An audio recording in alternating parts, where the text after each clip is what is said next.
The letter wasn't just a letter. It was an omen, printed on the color of despair, beige.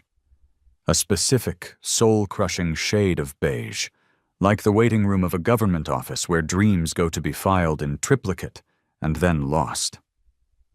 It arrived on a Tuesday, which is objectively the most beige day of the week, so the synergy was, I'll admit, impressive. I found it wedged in my mailbox, peeking out from between a coupon for a discount oil change and a flyer for a pizza place that promised gourmet toppings, and then listed pineapple as the first example. Even that culinary crime paled in comparison to the envelope in my hand. It was thick, cardstock. The return address didn't list a name, just a sterile, ominous title: Maple Creek Estates Architectural Control Committee.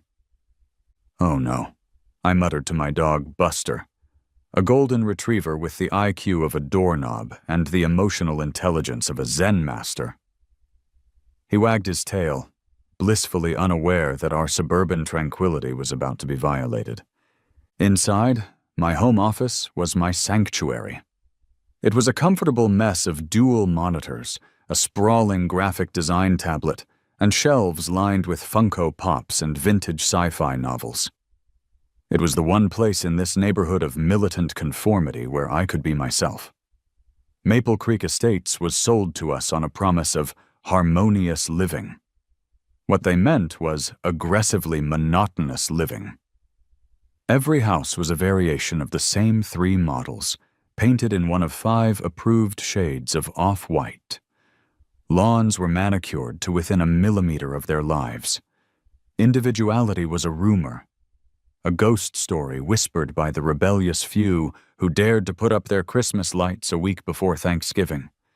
And the warden of this low-security prison of aesthetics was Brenda. Brenda was the HOA president. She was a woman in her late 50s who had the sharp, predatory eyes of a hawk and the relentless energy of a border collie. I'd never seen her without a tennis visor, even in the rain, and she always carried a clipboard, which I was convinced was just a prop to give her an air of unearned authority. My office window had a perfect view of the street, and I'd compiled a mental list of her greatest hits.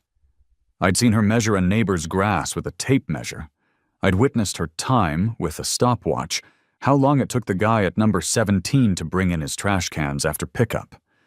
And I was certain she had a catalog of every unapproved decorative garden gnome within a 5-mile radius. I slid open the beige envelope with a letter opener, feeling like I was disarming a very boring bomb. The heading screamed, "Violation Notice," in a severe all-caps font. Below it, a grainy black-and-white photo of my sidewalk, with the offending cracks circled in what looked like a blood-red Sharpie. For the love of... I sighed, reading the text aloud in my best robot voice. Per Bylaw 7, Section 4A, all homeowner-maintained walkways must be kept in a smooth, uncracked, and uniformly safe condition. The attached photographic evidence indicates multiple cracks exceeding the 1/4-inch width limit. Please remedy this violation within 14 days to avoid further action. Further action. It sounded so threatening. What was she going to do? Fine me into oblivion? Revoke my beige privileges? The most insulting part was the giant red stamp at the bottom that read, "Final Notice." "Final notice?" I yelled to an empty room. Buster lifted his head, thumped his tail twice, and went back to sleep. "It's my first notice. She skipped the entire notice protocol. This is tyranny. It's a violation of my homeowner rights." That evening, I presented the evidence to my partner, Chloe, as she was making dinner. Chloe is the anchor to my chaotic kite. She's a structural engineer, a woman who thinks in straight lines and solid foundations, which makes her the perfect, if sometimes exasperating, foil to my creative nonsense. She took the letter, read it, and handed it back with a sigh that I knew all too well. It was the "Leo is about to make this a thing" sigh. "Oh my God, Leo. Just go to Home Depot and get a tube of concrete patch. It'll take you an hour, tops." But it's the principle of it, Chloe, I said, waving the letter around. Look at this beige stationery. Feel the passive aggression in this font choice, and the final notice stamp? That's a declaration of war. Brenda didn't choose violence. She chose bureaucracy, which is slower, more painful, and involves more paperwork. You're going to make this a thing, aren't you? She said, not even looking up from the garlic she was mincing. I'm not making it a thing, I insisted, leaning against the counter. Brenda is making it a thing. She and her architectural control committee, which is probably just her and some guy named Gary who really likes measuring things. I'm simply going to respond in a manner that is both compliant and artistically expressive. Chloe paused her mincing. What does that mean? It means I'm going to fix the cracks, I said, a slow smile spreading across my face. I'm going to fix them so well, so thoroughly, that Brenda will rue the day she ever pointed her clipboard in my direction. She just shook her head and went back to the garlic. Just don't get us fined, Picasso. That night, sleep was a distant country I couldn't find on a map. I lay in bed, the smug, beige letter sitting on my nightstand, mocking me. I grabbed my laptop. My first search was how to fix sidewalk cracks. The results were a parade of gray, soulless products: concrete patch, polyurethane sealant, mortar mix. It was a cry for help from the world's most boring search engine results page. I typed in creative sidewalk repair. The results were more interesting. People planting tiny moss gardens in cracks. People filling them with colorful Legos. Then I stumbled upon it. A picture of a broken ceramic bowl, its cracks mended with shimmering gold lacquer. Kintsugi, the Japanese art of repairing broken pottery by embracing the flaws, highlighting them, making the object more beautiful for having been broken. My fingers flew across the keyboard. Kintsugi for concrete. More images. People had filled cracks with beautiful mosaics, with colored cement. It was close, but not quite right. It had to be something that followed the letter of the law, but completely obliterated its beige spirit. The bylaw said the sidewalk had to be smooth and uniform. It didn't specify the material, it didn't specify the color, and it definitely didn't specify its properties in the absence of light. My final search, at 2:17 a.m., was the one that sealed our fate. Glow-in-the-dark epoxy resin. The screen filled with images of river tables, luminous jewelry, and otherworldly art projects. I saw powders in every color imaginable: cosmic blue, alien green, supernova orange. A plan, as terrible and brilliant as a Bond villain's monologue, began to form in my mind. Uniformly safe, I whispered to the dark room, the glow of the laptop illuminating my triumphant, maniacal grin. The letter says nothing about uniformly boring. Buster snored at the foot of the bed. The war was on, and he hadn't even enlisted. The next morning I woke up with a sense of purpose I hadn't felt since my last all-night caffeine-fueled design deadline. This wasn't just a chore anymore. It was a mission. A quest for glorious, malicious compliance. Chloe was already at work, having left a sticky note on the coffee machine that just said, "Don't burn the house down," or the sidewalk. A reasonable request. My first stop was an art supply store downtown, the kind of place that smells like turpentine and possibilities. I strode to the pigments aisle, feeling like a secret agent procuring weapons for a black ops mission. I found the phosphorescent powders shimmering in their little plastic jars. A teenager with purple hair and a nose ring, whose name tag read Starla, watched me from behind the counter. I started piling jars of aqua glow and cosmic blue powder onto the counter. 1 jar, 2, 5, 10. I needed enough to fill several feet of concrete fissures. Starla finally broke the silence. "Whoa," she said, her voice a monotone drawl. Are you, like, building a rave? I leaned in conspiratorially, lowering my voice. Classified, I whispered. It's for a municipal infrastructure project. Very serious business. It's a new federal initiative to improve nocturnal pedestrian safety through photoluminescent polymers. She blinked slowly, processing this fire hose of nonsense. Right on, she said, and began scanning the jars. That'll be $187.45. I paid with a grim satisfaction. The price of freedom isn't cheap. My next stop was the hardware store, a vast, dusty warehouse of manliness where you could buy everything from a 2x4 to a self-propelled lawnmower. I found the epoxy resin, giant cans of viscous liquid with more warning labels than a vial of plutonium. As I was struggling to read the fine print on mixing ratios, a voice like grinding gravel startled me. That's the good stuff. What you building? I turned to see a man who was built like a refrigerator and sported a magnificent walrus mustache. His name tag, stained with what might have been grease or coffee, read Sal. Just a little sidewalk repair, I said, trying to sound casual. Sal squinted at the 10 jars of glowing powder in my cart, with pixie dust. I sighed. There was no fooling Sal. He had the ancient wisdom of the hardware gods. Okay, look. My HOA sent me a nasty letter. They want me to fix the cracks in my sidewalk. Sal's face, which had been a mask of gruff neutrality, cracked into a wide grin. The HOA, huh? He let out a hearty laugh that seemed to echo through the aisle. My brother-in-law's got one of them. Tried to fine him because his garden hose wasn't coiled in a clockwise direction. Bunch of miserable. He trailed off, muttering a few choice words I'm sure weren't in any HOA bylaw. So you're gonna fill the cracks with this stuff? That's the plan, I confirmed. He took a can of the epoxy and tapped it. Stick it to 'em, kid. Here's a tip. Mix it slow, like really slow. Otherwise you get air bubbles and it'll ruin the smooth, uniform finish. He winked. You want it to be compliant, right?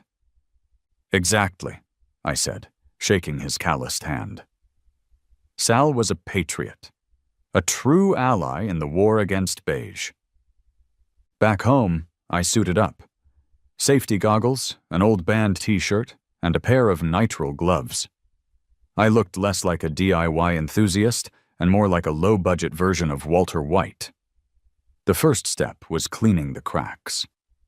I'd bought a Dremel tool on Sal's recommendation, and as I carved away the dirt and debris, a cloud of concrete dust billowed around me.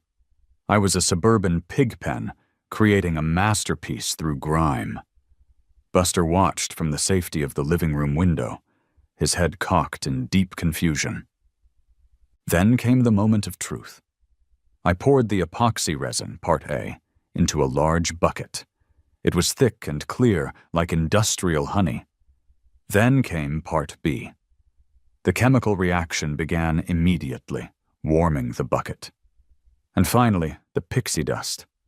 I dumped all 10 jars of the glowing powder in and began to stir, slowly and deliberately, just as Sal had instructed.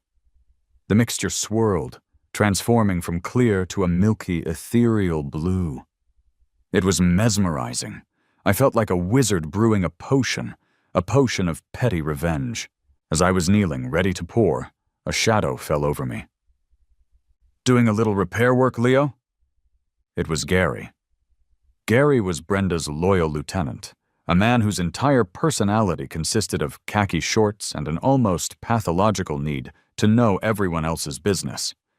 He was walking his Pomeranian, a yapping ball of fluff named Princess Fluffybutt III. I am not making that up.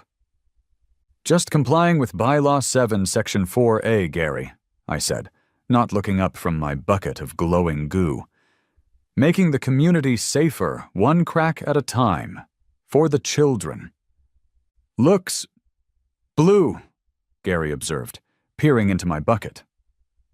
Princess Fluffybutt III yapped in agreement. It's a special high-durability polymer blend, I said. the lie rolling off my tongue with astonishing ease. Aerospace grade. It settles into a neutral gray. The blue is just a temporary color from the bonding agent. For safety. Ah, Gary said, nodding sagely, as if he understood a single word I'd just said. Safety. Good. Brenda will be pleased. I highly doubted that. He and his yapping overlord continued their patrol, and I got to work. I poured the viscous, glowing liquid into the cracks. It flowed like lava, slowly filling every crevice. I used a small trowel to smooth the surface, ensuring it was perfectly flush with the rest of the sidewalk. It was messy. I got it on my hands, my jeans, and somehow in my hair. But when I was done, the cracks were gone, replaced by veins of pale blue running through the concrete. In the harsh afternoon sun, it looked strange, but not necessarily bad. Now all I could do was wait for nightfall. The wait was agonizing. I paced the house, glancing out the window every 5 minutes. Chloe got home around 6 and surveyed my handiwork from the doorway. "You really did it," she said, a mixture of awe and terror in her voice. "What did the neighbors say?" "Gary thinks it's for safety," I said proudly. "Gary thinks the 5G towers are reading his thoughts. He's not a reliable barometer." As dusk began to settle, we took our positions at the living room window, like scientists waiting for a comet to appear. At first, there was nothing. The sidewalk was just a sidewalk. The blue lines were barely visible. My heart sank. Did I screw it up? Did I get the ratio wrong? Was Sal a double agent? But then, as the last vestiges of sunlight faded from the sky, it happened. A faint luminescence appeared. It grew stronger, brighter, until the cracks in my sidewalk were no longer cracks. They were rivers of soft, ethereal light, glowing with an intense blue-green radiance. It was breathtaking. The ugly broken lines were now intricate patterns, like constellations on the ground, like a map of a city from a science fiction movie. Chloe let out a long, slow breath. "Okay," she said, her voice a whisper. "I have to admit, that's actually really cool." "See?" I said, my chest swelling with pride. "I'm not just a rebel, I'm an artist, a suburban beautification specialist." Just then, a car turned onto our street. It slowed to a crawl as it passed our house, the driver's head craning out the window, their face illuminated by the otherworldly glow from the ground. Then another car did the same. And another. The first shot in the great HOA war had been fired, and it was a tracer round. I woke up the next morning feeling like a king. The sun was streaming through the window, I had a fresh pot of coffee brewing, and I was the proud owner of the most spectacular sidewalk in the continental United States. I strode to my office window, coffee in hand, ready to survey my glowing kingdom in the daylight. The resin had cured to a placid, semi-translucent light blue, almost like sea glass embedded in the concrete. It was subtle, but just weird enough to be interesting.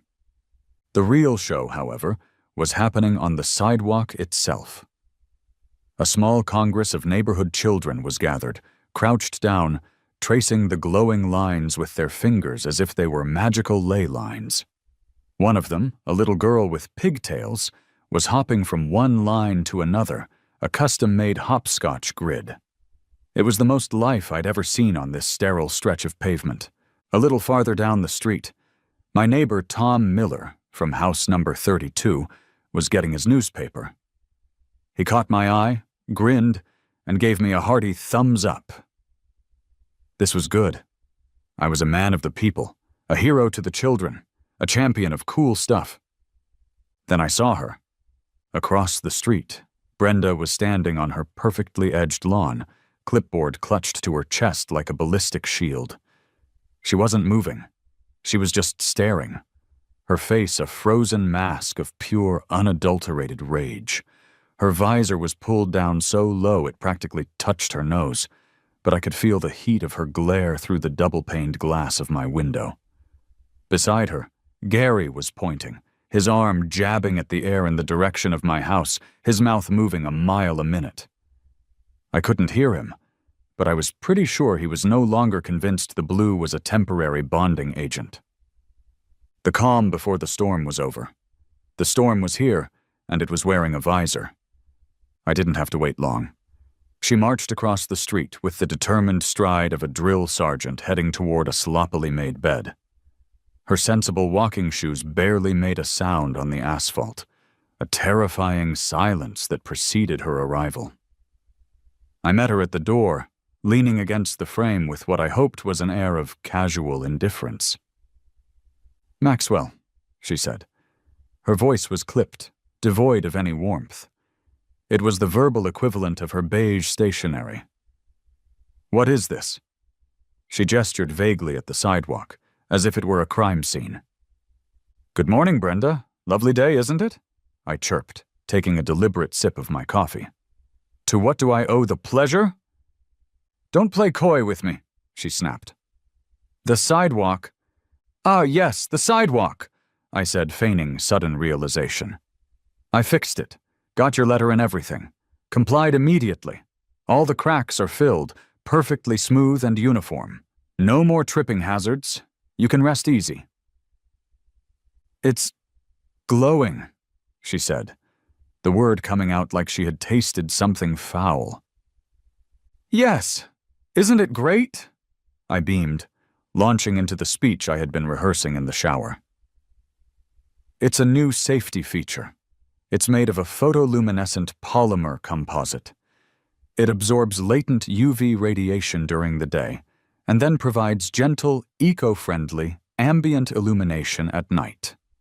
It helps prevent accidents for evening strollers and joggers.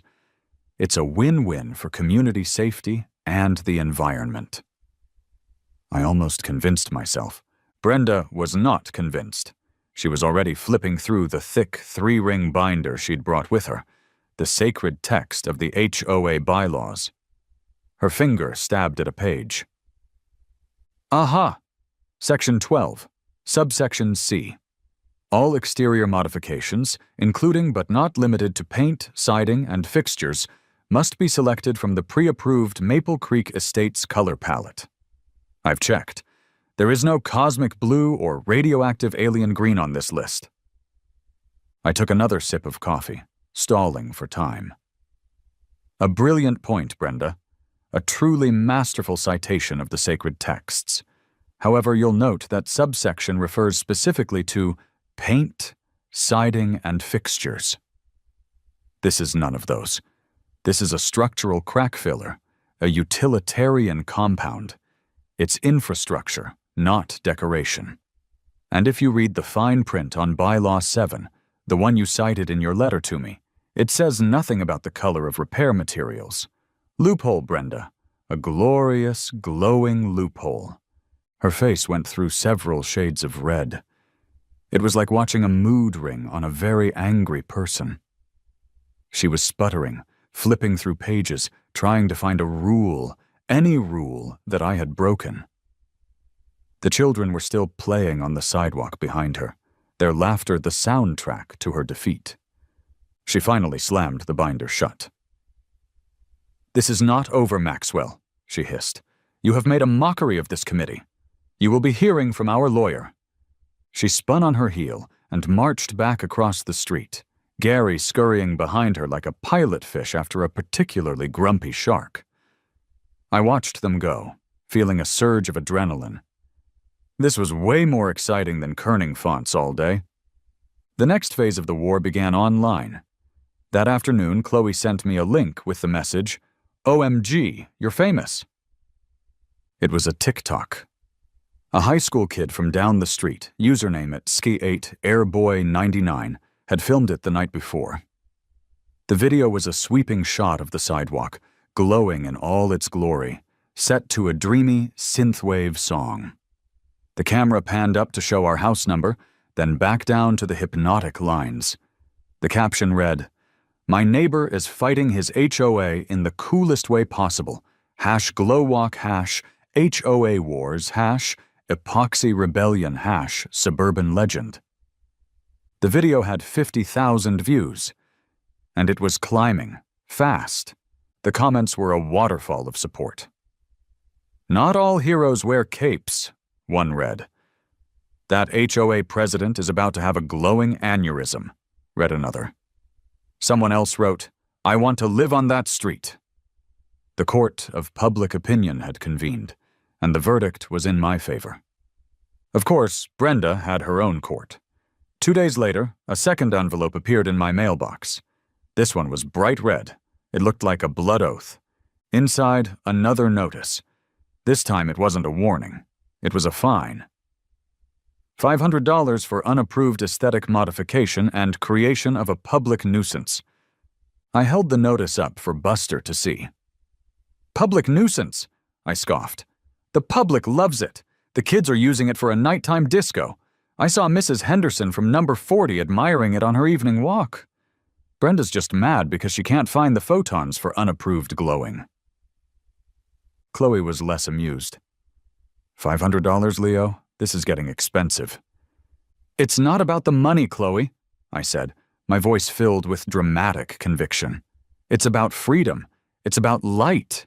It's about our inalienable right to have a non-boring walkway." "It's about you being a stubborn weirdo," she countered, but she was smiling. "So what are you going to do now?" I looked at the red letter, then out the window at my beautiful, bizarre, and now very expensive sidewalk. "Oh, I'm going to fight it," I said. "This nuisance is going national." Brenda, it turned out, was not a woman who took public humiliation well. The TikTok had morphed into a local meme. Someone had photoshopped my sidewalk onto the yellow brick road from The Wizard of Oz. Someone else had set the video to the X-Files theme. My little act of malicious compliance had become a spectacle, and Brenda was not the type to enjoy being part of the circus unless she was the ringmaster. So she did what any cornered, power-mad HOA president would do. She escalated. She called the cops. I was in the middle of designing a logo for a new brand of organic dog food when I saw the flashing lights. Red and blue strobed across my office walls, painting everything in the patriotic colors of an official complaint. I peeked through the blinds. A police cruiser was parked at my curb. My first thought was, she actually did it. She told them I built a UFO landing strip and they believed her. 2 officers got out. One was older, with a weary, slumped posture that suggested he'd seen it all and was profoundly unimpressed by it. The other was younger, taller, and looked like he was desperately trying to maintain a straight face. I decided to meet them on the battlefield. I walked out my front door and stood proudly next to my glowing creation, which was just beginning to hum with stored sunlight as dusk settled. The older officer, whose name tag read Miller, approached me with a sigh that seemed to carry the weight of every ridiculous 911 call in the county's history. "Evening, sir," he said, his eyes flicking from me to the sidewalk and back again. "We got a call about, he squinted at his notepad, a public light nuisance causing a potential traffic hazard." "That'd be my sidewalk," I said cheerfully, gesturing with a grand sweep of my arm. "Just a little home improvement project. You know, safety first. Can't have people tripping in the dark." The younger officer, Davis, had his hand over his mouth, and I could see his shoulders shaking slightly. He was losing his battle with professionalism. Across the street, Brenda was standing on her porch, arms crossed, watching the scene with an expression of grim satisfaction. Officer Miller turned his gaze toward her. "Ma'am," he called out, his voice echoing in the quiet, suburban evening. "You the one who called this in?" Brenda nodded regally. "That is an unapproved, distracting, and hazardous installation," she shouted back. Miller turned back to me, then looked down at the sidewalk. He nudged one of the glowing lines with the toe of his boot. "Is it flashing?" he asked. "Nope," I said. Steady glow, very calming. Is it making any noise? Silent as the night. Is it projecting images onto the roadway, calling down alien motherships, opening a portal to another dimension? Not yet, I said with a straight face, but I'm hopeful for the portal might improve property values. This time Davis let out an audible snort. Miller shot him a glare that could peel paint. He turned his attention back to Brenda. With all due respect, ma'am, he called, his voice laced with practiced patience. There's no law against a sidewalk being luminescent. It's not a traffic hazard. In fact, I'd say it makes the walkway more visible. As far as I can tell, he ain't breaking any city ordinances. He then lowered his voice and spoke to me. Look, man, between you and me, this is pretty cool. My kid would go nuts for this. He gave me a nod. It's a civil matter, folks. HOA business, not a police matter. Have a good night, sir. They got back in their car and drove away, leaving a stunned silence in their wake. It was a monumental victory. I had faced the law, and the law had shrugged and said, "Looks fine to me." I could feel the tide of the war turning. The neighbors who had been watching from their windows were now openly smiling. Tom Miller gave me another, even more enthusiastic thumbs up. Brenda looked like she might spontaneously combust. She spun around and slammed her door so hard I think a picture fell off my wall. The failed police intervention was the gasoline on the fire of my local fame. The story on the local news blog got updated. HOA Via's glowing sidewalk saga continues. Police called, declare sidewalk pretty cool. The next evening, it escalated again.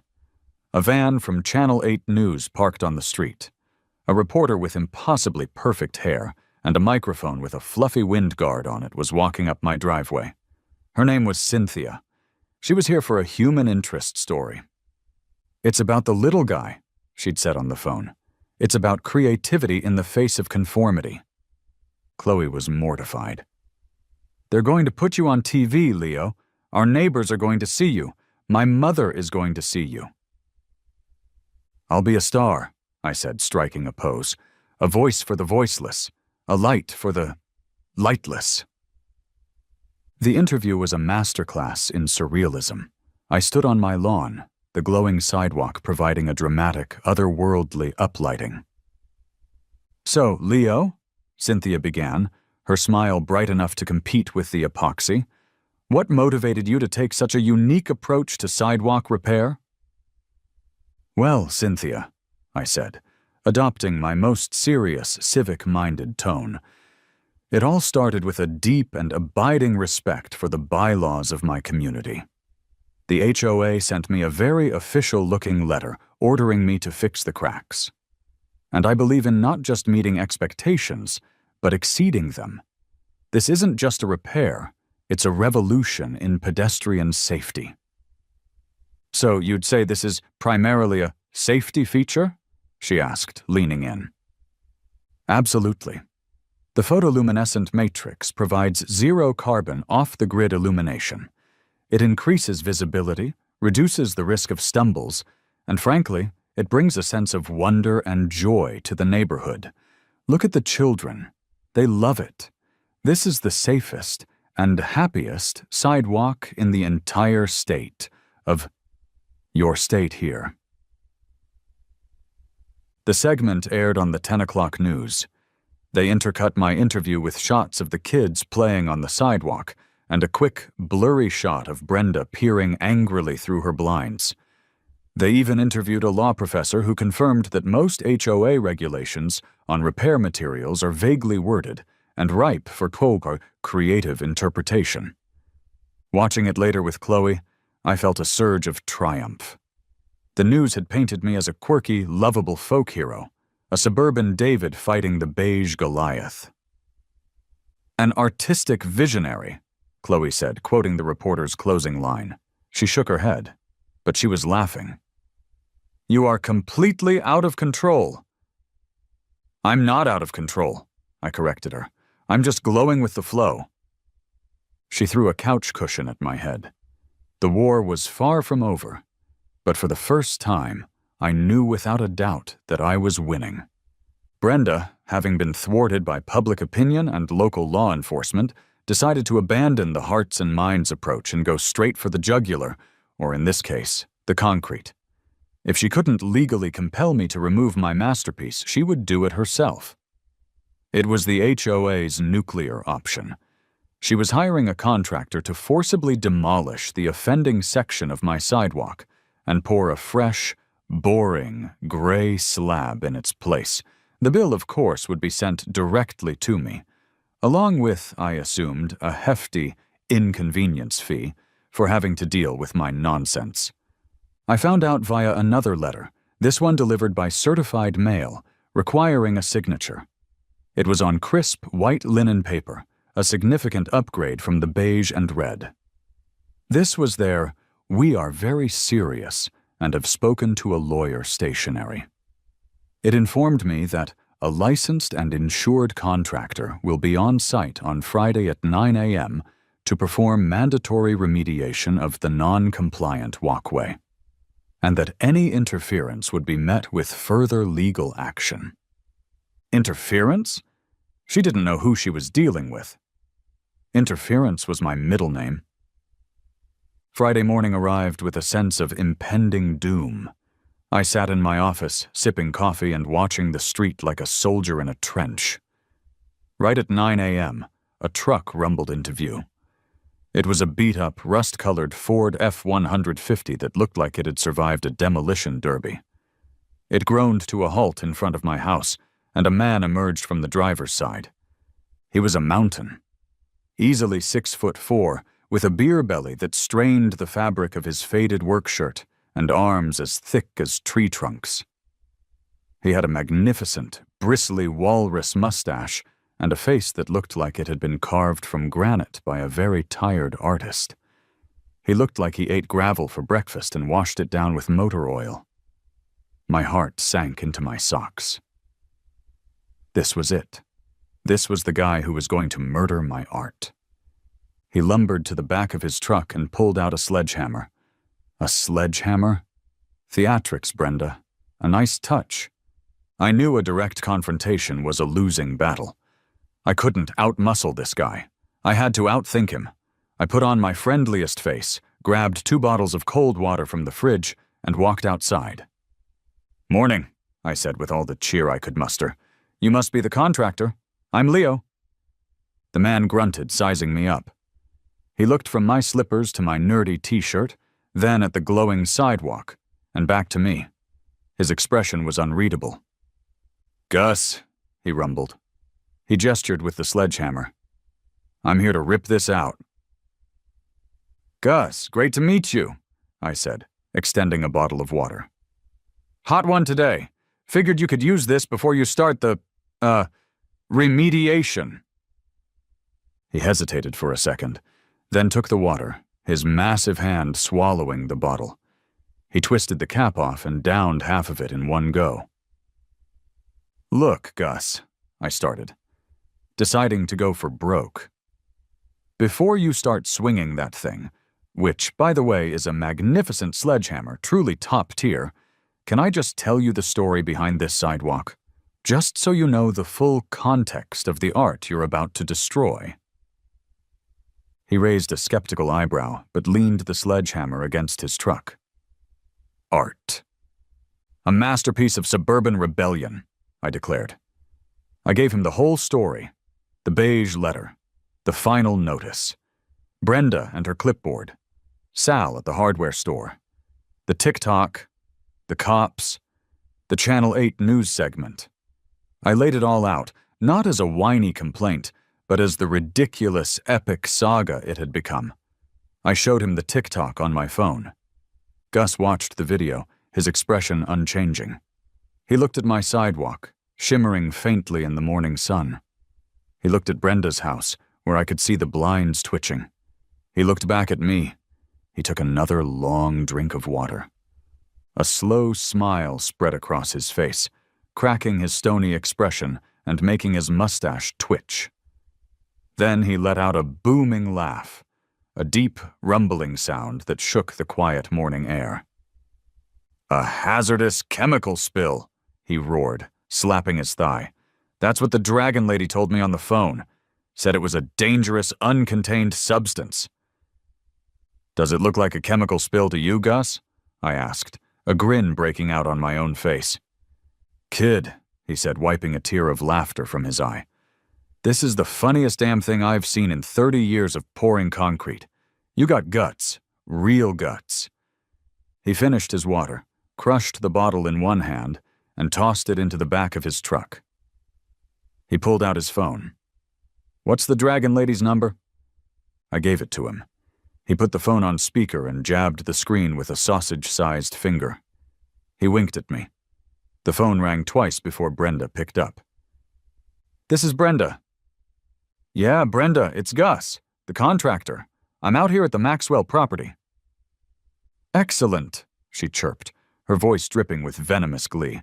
"Have you begun the demolition?" "About that," Gus said, his voice now a serious, professional baritone. "I'm looking at this sidewalk here. This isn't a simple repair job. What you've got here is a custom art installation. It's got epoxy resin, exotic aggregates. It's a whole thing. My insurance doesn't cover the demolition of public art. Too much liability." There was a stunned silence on the other end of the line. "Public art?" Brenda squawked. "It's a sidewalk." "Look, lady, I just pour concrete," Gus said, inspecting his fingernails. "I ain't an art critic. All I know is this is beyond the scope of the work order. My hands are tied. Plus," he added, looking directly at Brenda's house, "it looks structurally sound. Way better than the crap job on number 42. You got some serious heaving over there. You should have them fix that before someone twists an ankle." But you have to," she stammered. "Can't do it, sorry," Gus said, not sounding sorry at all. He hung up the phone. He turned to me, a huge grin splitting his face. "Don't tell him I said this," he said, lowering his voice. "But you can fight the bill. They can't just modify your private property without a court order, and a snotty letter from an HOA ain't a court order. If they try to put a lien on your house, tell them your lawyer will have a field day with it."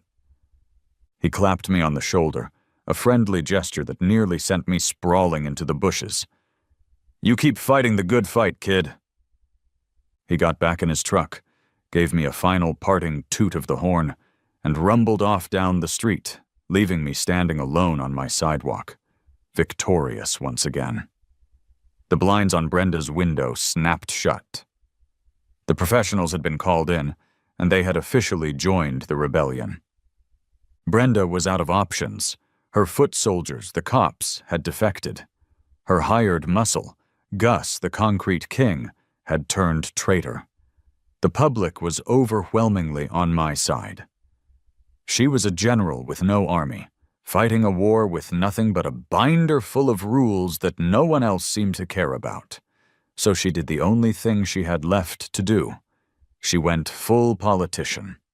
An official notice was sent to every single homeowner in Maple Creek Estates. This one was on a grim gray paper, as if mourning the death of conformity. It announced a mandatory emergency community meeting to be held at the neighborhood clubhouse.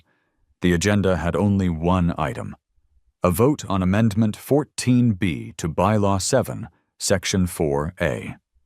The proposed amendment was written out in excruciating detail.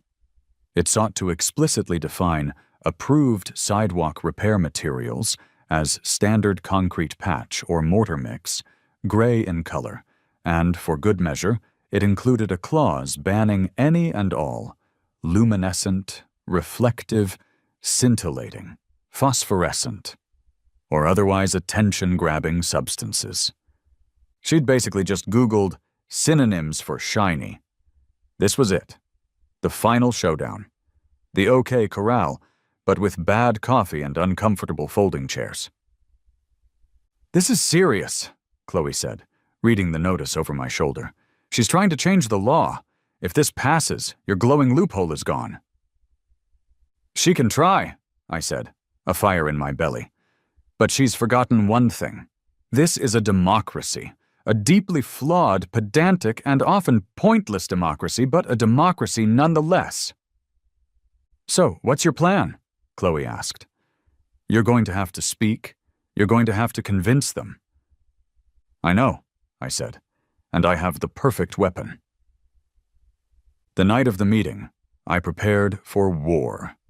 Chloe, who was now so deep in this fight she was practically my campaign manager, helped me craft a speech. We didn't make a PowerPoint. That was Brenda's turf. Instead, we printed out things. We printed enlarged, glossy photos of the neighborhood kids laughing and playing on the sidewalk. We printed out screenshots of the most supportive comments from the TikTok video and the news blog. We printed a copy of the glowing review Gus the contractor had given my Sidewalk's structural integrity. This wasn't going to be a battle of bylaws. It was going to be a battle of emotions. The clubhouse was packed. I'd never seen more than 10 people in here at once, usually for the sad annual potluck.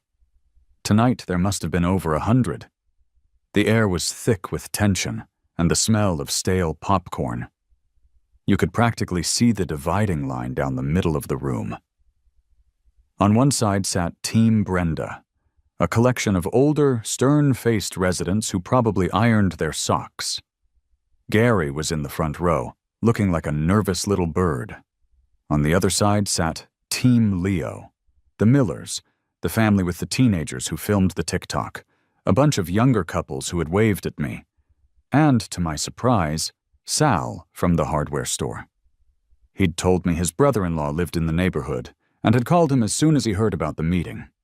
Sal gave me a huge, mustache-quivering wink. Brenda stood at a podium at the front of the room, looking severe and official. The meeting began. After a tedious reading of last month's minutes, she launched into her main presentation. She had, as predicted, a PowerPoint. It was a masterpiece of soul-crushing boredom. The first slide was titled, "The Importance of Aesthetic Uniformity." It featured charts with squiggly lines that supposedly proved that neighborhoods with non-standard sidewalks had lower property values. The data was, of course, completely hypothetical. She showed pictures of other, uniform, suburban communities, all of them looking like they'd been dipped in a vat of beige paint. She spoke in a monotone, using words like precedent, non-compliance, and fiduciary duty. You could feel the life draining from the room. People were checking their phones. Someone in the back started to snore softly. Then, it was my turn. I walked to the front, not to the podium, but to the center of the floor. I just had a few pieces of paper in my hand. I took a deep breath. "Hi, everyone," I started, my voice a little shaky. "For those of you who don't know me, I'm Leo, and this," I said with a grin, "is all my fault." A few people chuckled. The tension in the room eased a little. "I got a letter," I continued, holding up the original beige notice. "It told me to fix my sidewalk, and I did.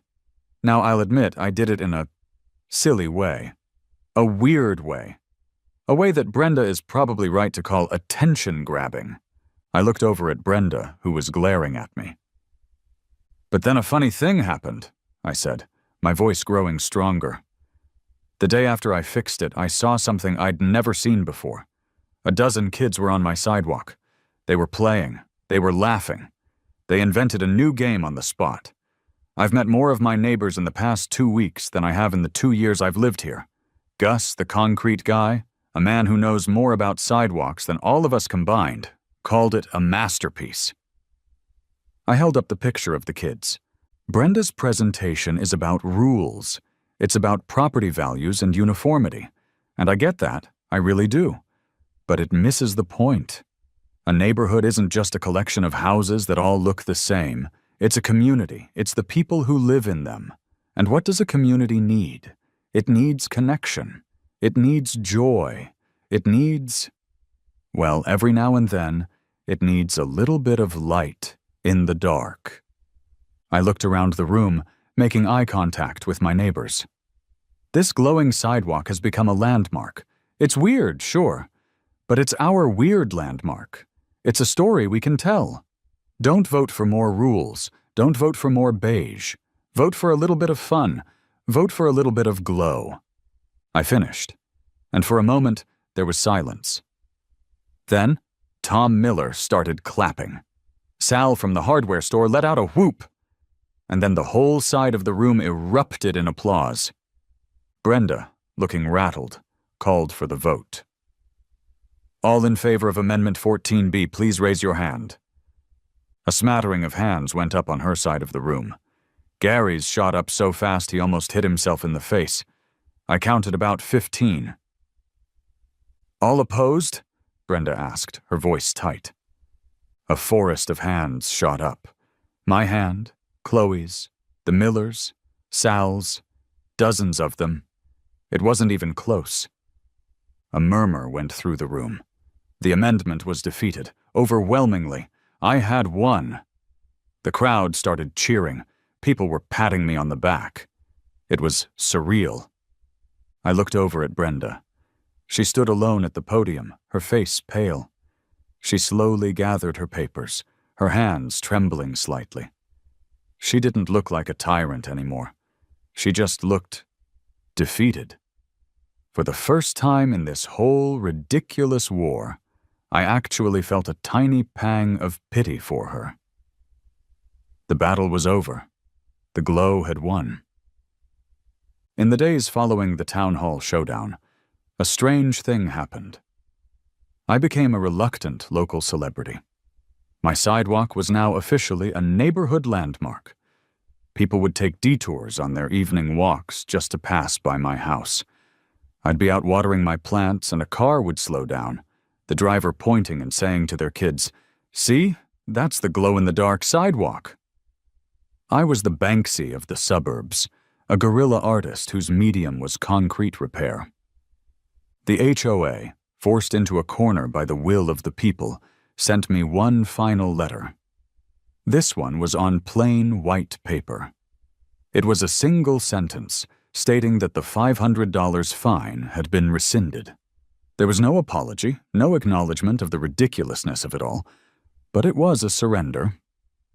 I framed it and hung it in my office. I even started getting emails from people in other neighborhoods, forwarded to me by the local news blog. "Can you come glow up my driveway?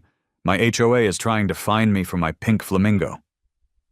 "I saw your story. You're an inspiration. How do I fight a citation for an unapproved basketball hoop?" I politely declined all requests, recommending Sal at the hardware store for supplies and Gus the contractor for moral support. "I'm retiring from the glowing sidewalk business," I wrote back. "I've peaked. It's best to go out on top." The war was over, but the peace felt incomplete. Every time I saw Brenda, she'd beeline in the opposite direction. She stopped her clipboard patrols past my house. The neighborhood felt calmer, but there was an unresolved tension hanging in the air. A few weeks later, I saw her in her front yard, kneeling and aggressively pulling weeds from her perfectly manicured flower bed. She looked smaller without her podium and her binder of rules, just a woman fighting a losing battle against dandelions. On a whim, I walked across the street. This whole thing started with a confrontation. Maybe it needed to end with one too. A different kind. "Tough meeting the other night," I said, keeping a respectful distance. She didn't look up, just ripped a weed out by its roots. "You made a mockery of this community's standards," she said, her voice flat. "Or maybe I just gave it a new one," I offered gently. "One that's a little less beige." She finally stopped and looked up at me. Her eyes weren't filled with anger anymore, just a deep, profound weariness. There was a crack in her armor. "Do you know why I care so much, Leo?" she asked, her voice quiet. "Do you think I enjoy being the neighborhood villain?" I just shook my head. "My husband and I, our first house, the one we poured all our savings into, we lost it. Not in a foreclosure, not in a fire. We lost it because the buyer's inspection found an unapproved deck that the previous owner had built without a permit. The deal fell through, and by the time we got it all sorted out, the market had crashed. We lost everything because of one person who thought the rules didn't apply to them. She looked at her perfect lawn, her perfectly compliant house. "The rules aren't here to crush joy, Leo," she said, her voice cracking just a little. "They're there to protect people, to keep things stable. I don't want to see anyone go through what we went through." And just like that, I understood. Brenda wasn't a monster. She wasn't a power-mad tyrant. She was just someone who had been burned badly by chaos and had spent the rest of her life trying to build impenetrable walls of order around herself to keep it from happening again. My glowing sidewalk wasn't just non-compliant to her. It was a symbol of the kind of unpredictable risk that had ruined her life once before. It didn't excuse the ridiculousness of it all, but it explained it. "I'm sorry that happened to you, Brenda," I said, and I meant it. I honestly am. We stood there for a moment in silence. It wasn't an apology, and it wasn't forgiveness. It was something quieter, an understanding, a truce. "The blue has grown on me," she admitted, almost in a whisper, before turning back to her weeds. That was as close to a peace treaty as we were ever going to get. I walked back to my own house, the world feeling a little bigger, a little more complicated, and a little less black and white. That evening, Chloe and I sat on our porch swing, a couple of beers in hand, watching the world go dark and my sidewalk come to life. The lines glowed with their familiar, comforting light. A family we didn't know walked by, and their little girl giggled as she jumped from one glowing crack to the next, her parents smiling. It was a good feeling, a really good feeling. "You know," Chloe said, leaning her head on my shoulder, "you've become a community leader, a man of the people. They're probably going to make you run for HOA president one day." I choked on my beer, sputtering and coughing. The thought was so horrifying, so utterly terrifying, that it sent a shiver down my spine. "Don't you even joke about that," I managed to gasp, wiping my mouth. "That is a nightmare I wouldn't wish on Brenda." Chloe laughed, a warm, happy sound that filled the quiet night. I looked at our glowing sidewalk, our little monument to a stupid fight that became something more. It was a testament to the glorious, ridiculous, and unexpectedly wonderful things that can happen when you decide to fight back against the beige, one glowing crack at a time.